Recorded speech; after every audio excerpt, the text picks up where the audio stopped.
Healthy breakfast day 5 আর আজ যে রেসিপিটা শেয়ার করব আমি জোর দিয়ে বলতে পারি এটা শুধুমাত্র ওয়েট লসের জন্য নয়, বাড়ির প্রত্যেকেরই ভীষণ ভালো লাগবে খেতে।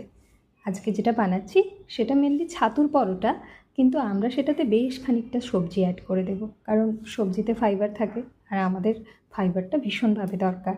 আর ছাতু আছে তাই প্রোটিনটাও পাওয়া যাচ্ছে।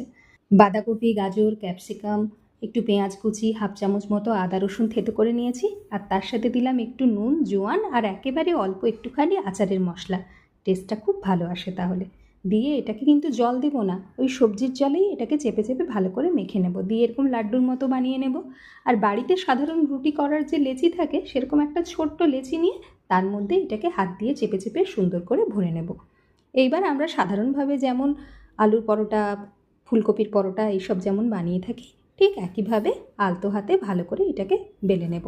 ব্যাস, তারপরে কড়াই গরম করে উল্টে পাল্টে সেঁকে হাফ চামচ মতো ঘি ব্যবহার করব এটাকে ভাজার জন্য।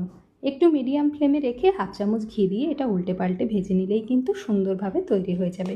ব্যাস, হেলদি অ্যান্ড টেস্টি ফাইবার আর প্রোটিনে ভরপুর ছাতুর পরোটা আমাদের একেবারে রেডি।